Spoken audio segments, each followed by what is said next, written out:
Welcome to another episode of Tapped In with Tony. I am your host, Tony Bogan, and tonight joining me is the third member of the Sports Bros Podcast, straight out of Fayetteville, North Carolina, the Yep. one, the only, the Almighty B Live.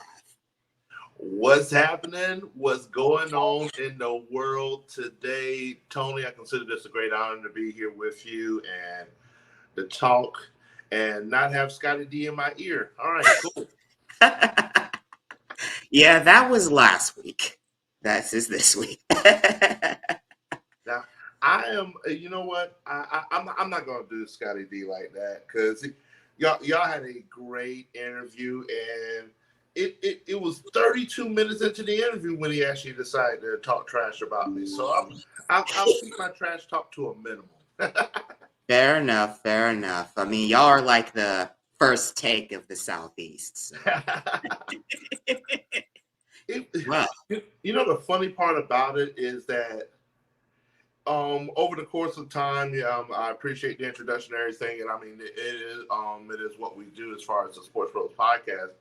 But our banter really it's grown over the course of it's grown as much as our actual friendship and relationship has grown over the past 5 years. We've talked more trash as the years have gone by, but it's a term of endearment, and I really, really do enjoy it. And he finds new and innovative ways to get me every single time. I'm like, wow. So I mean, when you've had 250 episodes over 5 years, you're bound to have a little bit of banter. Oh, absolutely, man. And just the what's the best way to put it? Our relationship, our just how we go about things. It has been remarkable to say the least. And then to go back and listen to it, I'm like, man, you know what? I got to be more ready next time because he's always got one in the chamber and everything like that. So I really do enjoy it, and it's part of our repertoire now.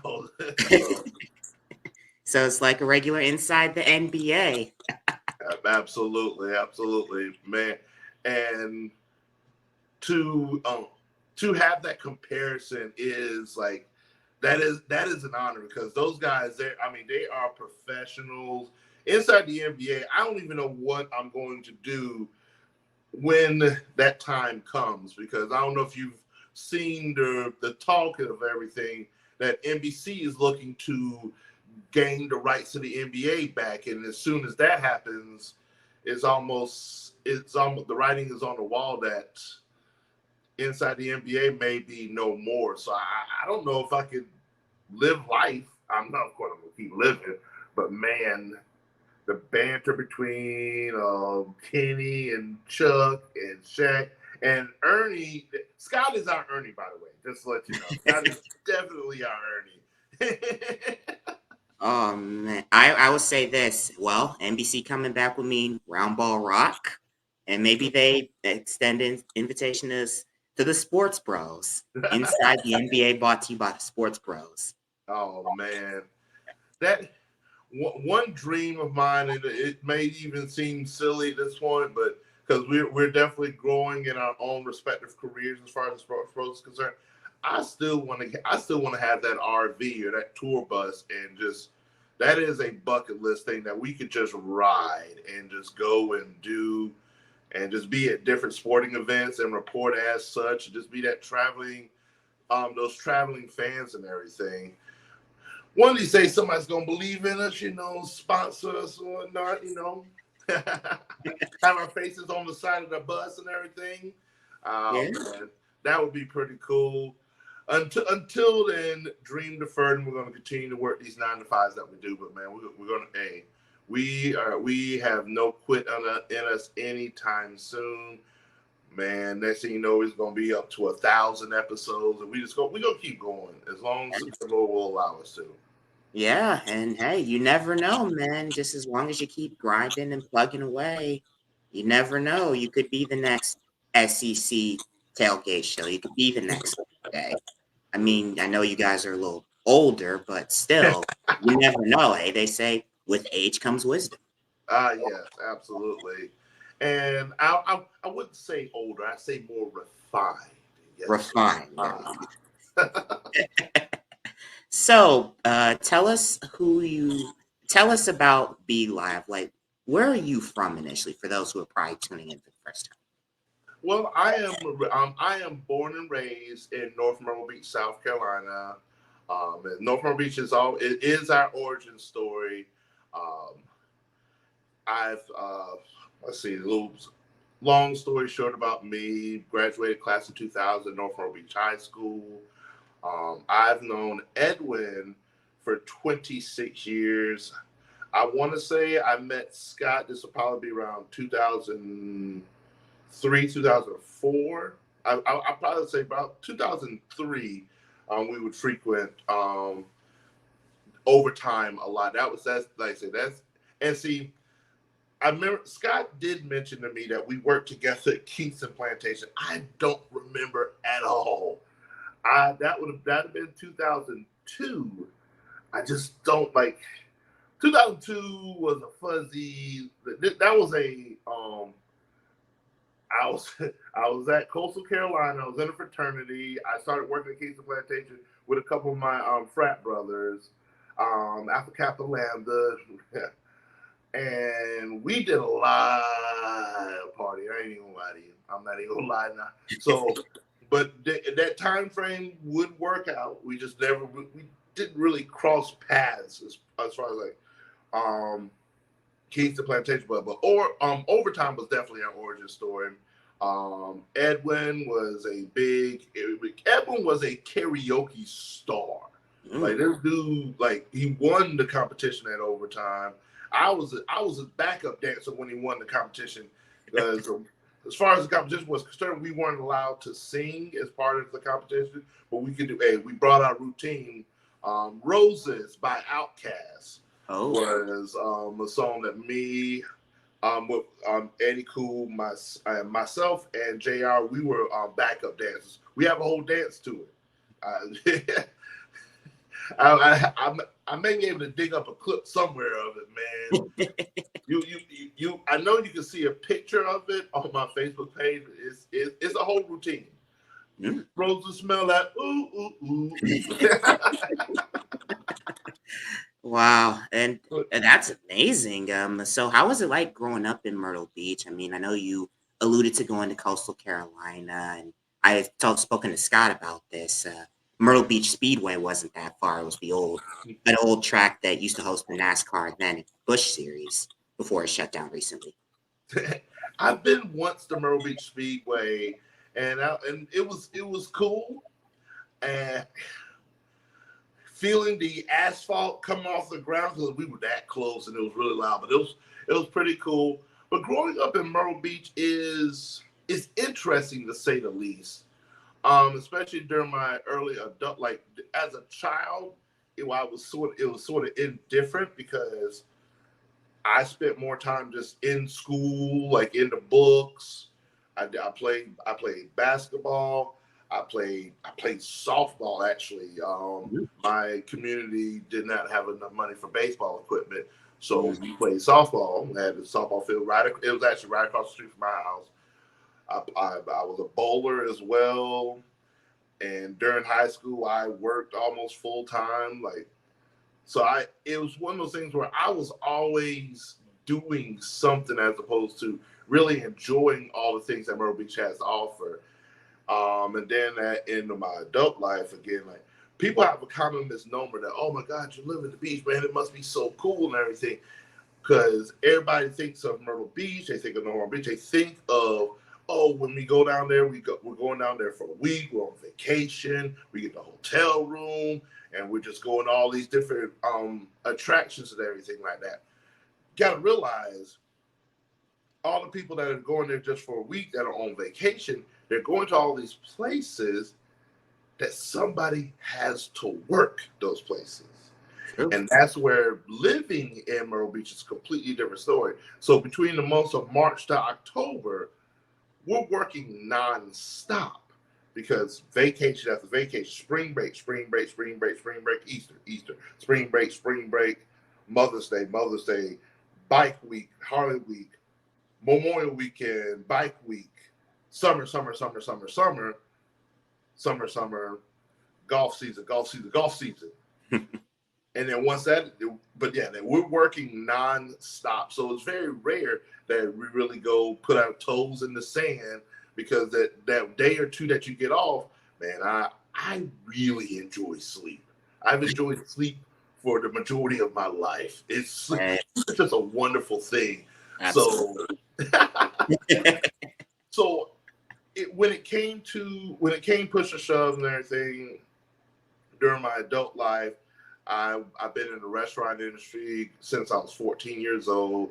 I made my way up to where I was working at Joe's Crab Shack as a server and bartender, and they offered me a management position.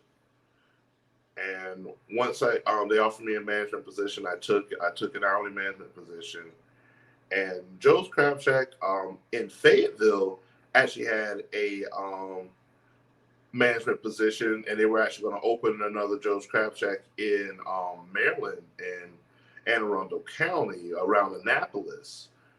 And I was like, that was the ultimate plan, was I was going to come to Fayetteville, I was going to train, and then after a year, I was going to move to Anne Arundel County.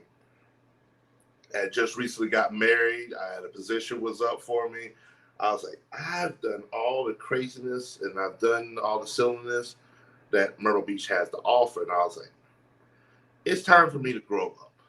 No more out until 3, 4 o'clock in the morning, because that's what you do down here when you get off of work. Oh. And it just, I was like, I want to make the best decision for my new family, my wife. We've divorced since then. That's whatever. But we made the move to come to Fayetteville, and Fayetteville is basically a steady Myrtle Beach, because with Fort Liberty, now Fort Bragg, it used to be, with the military installation, you get people from all over. But these people have moved here because it's their job as being in the United States Army and serving and everything. So you get the military concept of it, but it's steady year round. And it's not like people coming in for a week and leaving, going a week and leaving and everything like that. So there's actually a bit more culture here in Fayetteville than it was in Myrtle Beach. Myrtle Beach is a tourist trap. You got 2,000 beachwear stores. You've got 100 golf courses, and with golf courses, you get your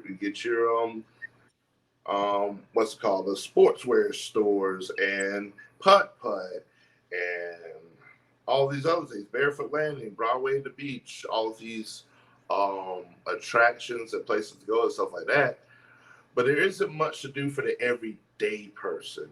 I mean, it's growing more and more now, and I'm thankful for that. But at the time, it was tough for somebody from the age group of 25 to 40. Really wasn't much out there outside of the 1,500 bars that were there.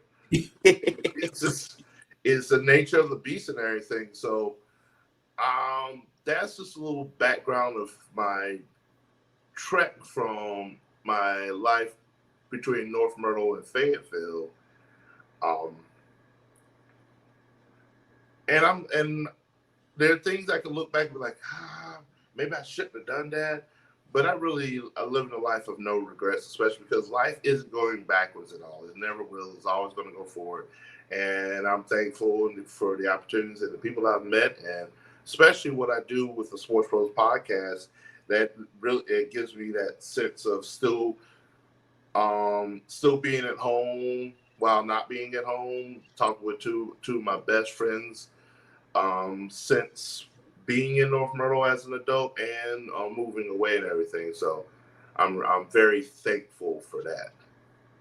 I've got a quick story to tell about Myrtle Beach. Well, our family has a lot of ties to North Carolina, specifically Charlotte, Statesville, etc. And Statesville. I'm blanking on another city, but definitely North Carolina for sure.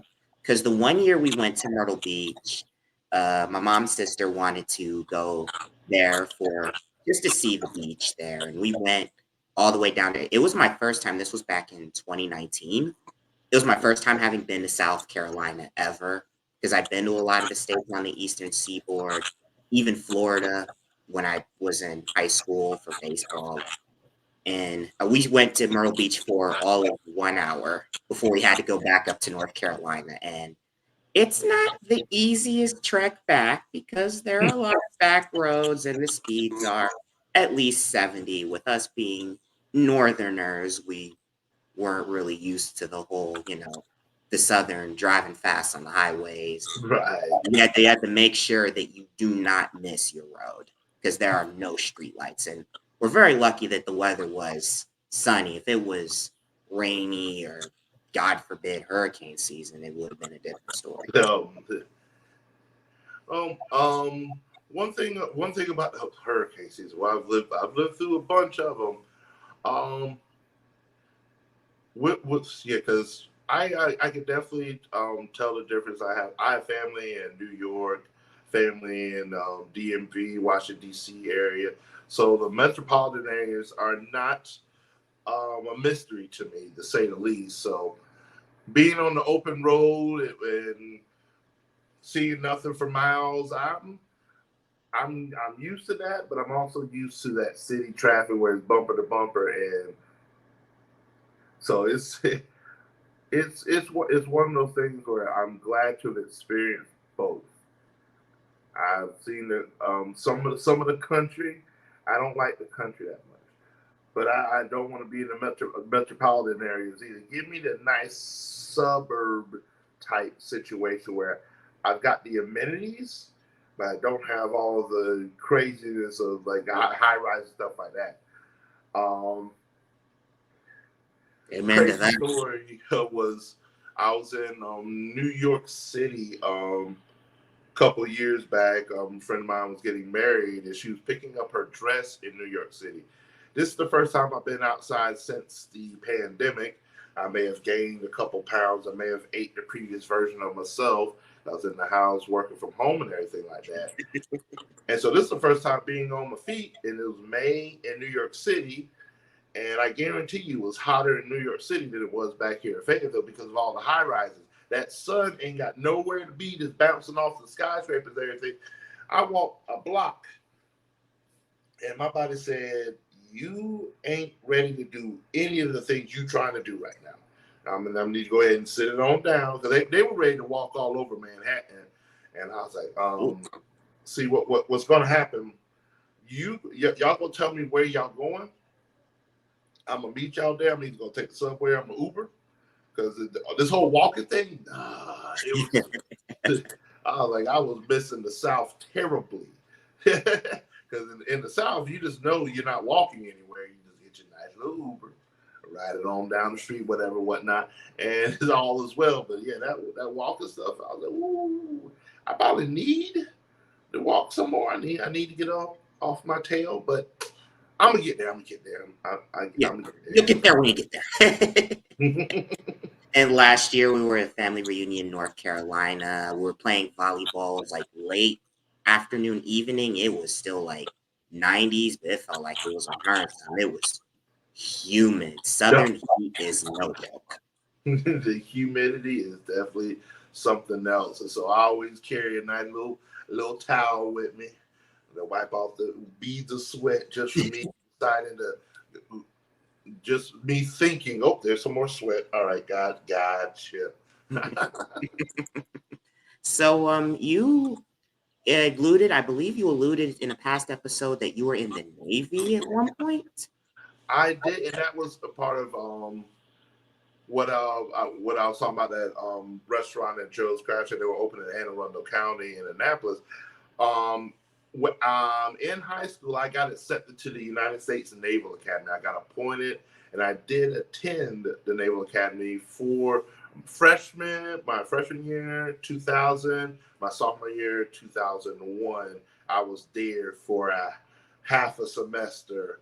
And when I tell you it was an experience, I learned a great deal. I was gung-ho for it, and then life was lifing. And I just so happened to be at the Naval Academy during 9/11. Oh, Being at a highly visible military installation during 9/11, we were on like extreme high alert. Like everything changed. Like just we as an active duty service member, which Naval Academy midshipmen and service academy members are, we can get called. Hey, orders. We're headed out, and so we were on pins and needles to say the least. So I imagine. and so, but yeah, Naval Academy brought a lot of experiences for me. First and foremost, I'm thankful I was on the Naval Academy color guard. I got to march in the inauguration parade for George Bush back in 2001. That was his inauguration parade.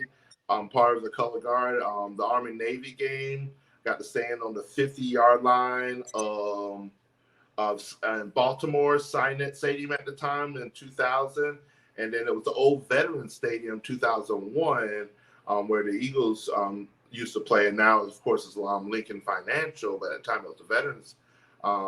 They called the Veterans Stadium. I got to stand on the 50-yard line with 75,000 people in the stands, and can you say, man, I cried at both events, because that's you're literally dead center of the field. Both the brigade of midshipmen and the I think it was the cadet Corps cadets. That's what West Point is. Corps of Cadets. All of us standing on the field with the respective color guards standing at the 50-yard line. That is something I will never forget. I was also part of the Naval Academy drill team.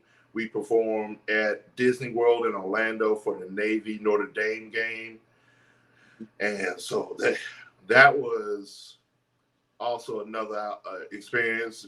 Probably you could have seen me on ABC or NBC, whoever was carrying the game at the time. I've seen a lot of things and done a lot of stuff for that brief year and a half time. And essentially, I made a decision to opt out after my first semester of my sophomore year, because once you start doubting yourself or doubting why am I here at the Naval Academy, you've lost the battle, because you've got to be uber focused. Because I like to tell people, I really don't like to tell people, it's not a brag or a flex or anything like that, but the Naval Academy is a Ivy League equivalent education plus military training. Like it is very, very intense. But it's like, so that is a completely different lifetime for me. I've taken the experience that I've gained from there, and I've just continued to move on. And now with I've decided more now that I'm going to take what I've learned from different aspects. I'm going to take what I enjoy and love when it comes to the podcast and apply it to my actual job. And that's when you mentioned earlier about the shared studios, that's what I do now. And not only being part of a podcast, but producing podcasts and running a content creation studio. That is a term somebody said, and I was like, that sounds good. I like that. I think there's a certain gentleman from out there by the name of Jermaine Cole. I wonder if you reach out to him to appear on one of the podcast scenarios. Oh man, I have not made it that level of clout yet. But I'm working on those connections, knowing somebody that knows somebody. And so that would be humongous. And so there's a lot of upside and potential for the shared studios. And that is not complete without the realm of thinking. And as connections grow, as just our community continues to grow and everything, that is, like I said, I would love to have that happen. One thing I'm trying to do right now, just on that subject, have you seen you may or may not have Christian Johnson. He's a comedian. He's more famous known for his parody of Nosy Nathaniel, the guy looking out of the blinds. Or like the nosy neighbor. Yeah. And he's a lot of the things is like looking at somebody's cooking. He's like, ooh, my stomach's bubbling. He's actually coming to Fayetteville, and the guy that is producing the show that he's coming to, was actually in the studio interviewing with one of the podcasts that I partnered with and I'm producing and everything. So it's one of those things, the connections, knowing somebody that knows somebody is something that we are definitely building on, and the fruits of my labor shall soon produce. Amen to that. Amen to that. Mm-hmm. And speaking of, I know you talked about the origin story of the SportsBros podcast. How was that like, just getting to put that together from your perspective? We've heard from Eddie and Scott, and now we got to talk to B-Live. Well, I would say when I got the phone call, it was actually, I was like, little old me? You want me to come on and talk? I don't know if y'all want that from me. I'm a little off the cuff. I'm your wild card. You want me to speak in a formal sense? And then when Eddie was describing like the format and the style at what he wanted to bring me on for, I was like, you know what? I could do that, because I spend half my time talking trash about sports as is. You want me to do it in a public forum? Absolutely, I can do that. And it was a beautiful thing, also in the sense of the time that it came by. This would be February of 2019. He called me up and told me what the idea was. And this was really, at a moment of time, it was a rebuilding time for me. I recently ran into some personal troubles and everything like that, and I was just really trying to regain my life balance and get my life back together. And so when he called me up about it, it gave me a focus and it gave me a drive that was definitely needed. And I don't even tell the guys enough about how much being a part of the SportsBros podcast allowed me to regain a sense of urgency when it comes to just a sense of focus more than anything like that. And so getting up with the guys once a week, every week, and just talking about what we just like, it's really become like the way a walk of life, because I'll be out watching a sporting event. And that was one of the things when how everything fell, and we were supposed to do this interview yesterday. I was like, I don't know. My Hurricanes they're trying to fight and come back, and then they found a way to give up 4 unanswered goals. Oh, my bad. You're good. Get it all out. You gotta let it all out. I'm hurting right now. Let it all out, man. It's okay. It's the same. It was one of those things where, like, that's what I do. I'm watching sports like 95% of the time. Every now and again, I'll sneak in a sitcom or a drama or whatever when I'm on Netflix or Hulu. But majority of the time, I'm waking up to ESPN or Fox Sports. Every time I'm in front of the television, I'm looking at the bottom line. I'm hearing what they're saying about the story, but I'm also looking at the bottom line and see what news stories are coming out and everything. And I'll also say this, Tony, I'm greatly appreciative you listening to the show and everything like that. That especially my favorite part of the show, Eddie Cool Live, my favorite part of the show is the round of pepper, because I like to come with the heat. I like to come with something that happened in sport. Yep. And I don't even worry about it. I got you. So I've made it a purpose for the past, like, for God knows how long now, that our rounds of pepper, my third and final pepper point, is going to be something that you may not, or it's going to be something ridiculous. It's going to make you like, what the? You're going to leave you scratching your head what happened? You know, it's like B-Live's top 5 in the what happened? oh man. And so many things have spawned from that. And that was really where I like mine, because Eddie Cool's the one that produces the show. I when I had time would do a lot of some of the extras and everything. Eddie Cool's really stepped up and everything when it comes to, because my Tuesdays, Wednesdays, and Thursdays are filled with what I do with the SportsBros Podcast. I'm not with the Share Studios. Producing a couple. I produce a couple of. I don't even call them really podcasts anymore because they're video production. One of them is pretty much a full-on television show with all the stuff I add to it, but then another one's more like a video bulletin for Cumberland County schools. And so there's a lot of, but those usually take around 10, on average about 5 to 6 hours a piece, just editing and producing those shows.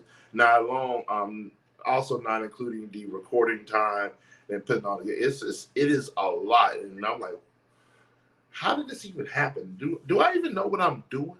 But it's but it all is given and like an avenue, like it all stemmed from the SportsBros Podcast. Like I'm definitely feel more inspired. Got to see Eddie Cool graduate. He got to walk the stage in San Diego. Scotty D just recently just graduated last week from Waynesburg University, and just seeing what they do is inspiring to me. And I'm always going to be the wild card. I'm going to be. I don't know if every friend group needs one. I don't know if I'm going to be sitting inside somebody's classroom anytime soon, but I will always be bringing the noise and bringing the jokes here, especially with the SportsBros Podcast. So nice. And you're also on another podcast called Wellness Check Wednesdays, and I started recently getting into that. So tell us a little bit about that. That is again Eddie Cool inspired. What essentially happened with that is that every week Eddie Cool would just basically just ask the Facebook world, how's everybody doing? And people would say, doing great, not so good, et cetera, just holding on, and the past couple of years, I know Edwin's been working really hard as far as his mental health and his wellness. And it's something that as a man, especially as an African American man, it's something that we take way too lightly. Because I mean, we were taught that we got to be strong. We got to we can't show our emotions. We got to be the backbone, and no matter what's going on, we just gotta and man up. And so like that. It was one of those things where he was steady with it, steadfast with it. A friend of mine here in Fayetteville, he had been my man Kevin Marshall. He'd been talking about wanting to start a podcast and just general talk and whatever like that. But he was also alluding and mentioning about mental health, and I was like, "This is what we're going to do. We've been you've talked about it. You've talked about it. We've already been doing it in a sense. I've got a space for us here at the Share Studios. Let's just do it. Let's just sit down. Let's find a formula, and let's just talk about our mental health. Let's just talk about what we're going through in the week. Let's talk about the things that affect us on a weekly basis." And I was like, "This is all right. This is what we're gonna do." I told him as plain as day. I said, "I'm going to do minimum work on this." Because I've already got a bunch of other projects, but I want y'all to be the brainchild. I'm going to come in. I could definitely moderate because I do produce the show, edit the show on my end. But like I said, it's something where I do a little once over and everything. But we want to keep it raw. We want to keep it like. unless there was something said during the podcast that was just way over the top, it's going to come exactly how you hear it. So I don't do much editing with it because being genuine is, and just that's the concept of it. As far as being an open space, we encourage others to join the show, and we come up with different topics that and really the topics that we choose really are more impactful to us than anyone else, but I know that people can relate to it. And so essentially it's a safe space. It's an open Zoom call. You can join. There's nothing crazy. Hey, check in. Let's check in, and let's just talk about what's going on in our lives. Props to y'all for that. And talk about your fandom. I know you're a Braves fan and you got the Clemson shirt on. So tell us about that. Sports in general, it brings such a camaraderie about it. And so, like, I've really just grown more and more attached to sports in general, and just having that personal connection to it. It's my fandom has grown more and more as being an adult, because I just genuinely just love cheering for my teams. In baseball, I've been an Atlanta Braves fan since I can remember, because close proximity. I've been to Fulton County Stadium way back in '96 when I was in high school. I've seen where we won the pennant. I've seen the '95 Braves when we won it all. The whole '90s. The Braves were what they are. They were running roughshod. Most of my teams are against the Yankees and not against the Indians. Why couldn't you've done this against the Yankees and not against the Indians? Oh, here we got that. If I remember correctly, '95 that World Series was against the Indians. The same.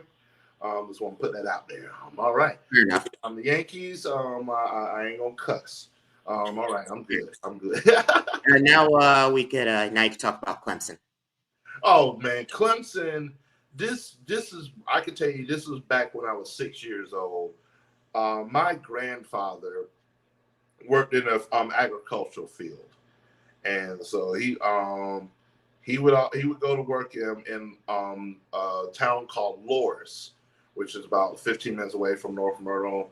And where he worked at, a lot of the people that he worked with, worked in the agriculture.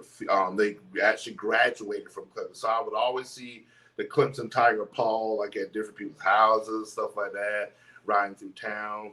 And so I just saw the colors first when I was 6 years old.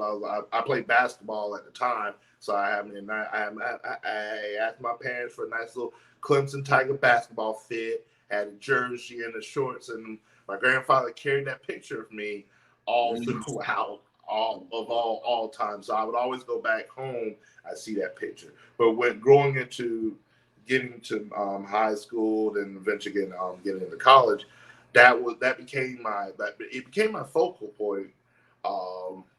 Even in the midst of not getting a full scholarship to Clemson. Clemson was the only school I did not get a full scholarship to. I was a little hurt about that, because I'd have been at Clemson if they had the program that I ended up getting the Marine Corps ROTC scholarship that led to me getting the Naval Academy appointment. I was going to go Marine Corps through and through. That was going to be my life at one point in time. But yeah, Clemson. Then late '90s, early 2000s, Willie Dancer, those years, they were always middle of the pack, and I was always just, oh, come on, are they ever going to be upper echelon in the elite top tier? And then I saw the years when Todd Boyd came in there, and then, I believe it was 2013 that we won against LSU that 4th and 16 play, and that was when people started talking about Clemson. They're like, okay, then we got a little ranking behind us, and then fast forward to 2015 when they the second year of the college football playoff, and we made it all the way to the top. faced the mighty Crimson Tide of Alabama. And it was one of those things where I can say I've been there back in '88 when I first donned the Clemson Tiger Paul, all the way to now. As opposed to some people that saw Clemson in 2015 and then became fans because they started being great. I was like, wait a minute, I've been here for a long time. And then more fans came, more fandom and more accolades, more. Then when we won it in 2016, I was like, we have arrived. Let's go. Our second national championship. And then 2018 was just a beautiful thing to see. And Clemson has that notoriety now. Clemson's one of those blue bloods. We haven't been the best these past couple of years, but I remember the years that we weren't even talked about at all. Yeah. The only thing we would talk about was the term Clemsoning, where we didn't get the job done. We were always falling short, and they don't talk about Clemsoning anymore because we did get the job done, not once but twice that I've gotten a chance to see. And then, of course, with other sports, basketball this year going to the Elite Eight, I've ingrained myself in, because like sports is what I do. Now my fandom grows with that as well, because I'm now watching more sports than I used to. Clemson's baseball team currently right now is number 4 in the country. Like, our soccer team just won the national championship in soccer. Clemson is here, baby, and we're not going anywhere, and I love it. I love it. Respect, honestly. And I know you would allude to living in Myrtle Beach. That was way before Coastal Carolina won the tournament in baseball in 2018. Oh, yeah. Yeah, I've got a lot of Southern gear myself. A Louisville shirt. I had an Alabama shirt one time. I've had Saints gear. So I've got a bunch of a nod to the Southern team myself. It's okay. I will allow you to wear that Louisville shirt, even though it is a thorn in my side, because that is just a constant reminder of when the closest the Clemson Tigers have been to having a Heisman winner.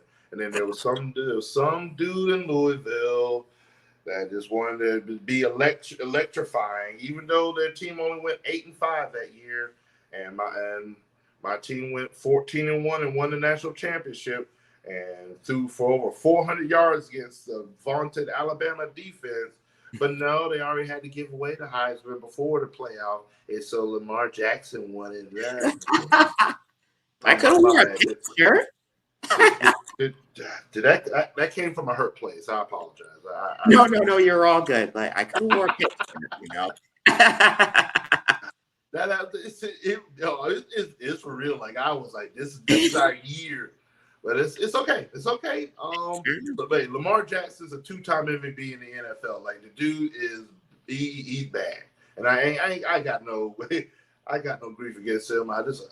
I enjoy talking smack more than anything else there is, and so that's one of those things where, like, little things like that will, like, oh yeah, I remember this when you did that. Respect. Oh man, Scotty D gets on my nerves with his shirt changing and everything. Nobody in the history of life has a Clemson shirt and a South Carolina shirt in the same closet. That's not a thing. Only time that it's ever happened before is a married couple and the house is divided. But he owns both of them in the same closet. That should not be allowed. Should not be allowed at all. And I don't like it. I have to talk with him about that. Well, Be Live, thank you for coming on to the show. If you have any last words of advice or anything like that, feel free to share. The floor is yours. My last thing is this. Carolina Panther fans, we're going to be all right. Charlotte Hornet fans, we're not going to be all right. As I alluded for Hurricanes fans, I remember 2005. We do have a Stanley Cup, but man, it's been a long time. We gonna get it together. And sports in general, I'll tell this to anybody and everybody: embrace it, enjoy it. It's something about sports that really encompasses life in general, and I enjoy I just enjoy sports altogether, the camaraderie, the competition, all the above, and never take anything too seriously, especially when it comes to just being a fan. Oh, Some people take it way too serious, especially when it comes to just talk a little bit of trash or being a fan. And it's cool, it's fun. It should never be that serious. absolutely. So I say enjoy it. Don't ever let sports get you down. Just enjoy it. It's here for our entertainment, and I'm gonna rock it until my brain don't allow me to. I can't remember it as is, but I guarantee I'm gonna keep trying, keep plugging away. Respect, man. And thanks again for coming on the show. And you guys can check out Tapped In with Tony on Spotify and wherever you get your podcasts. And check it out on YouTube as well. Thanks again for tuning in. See you guys next time.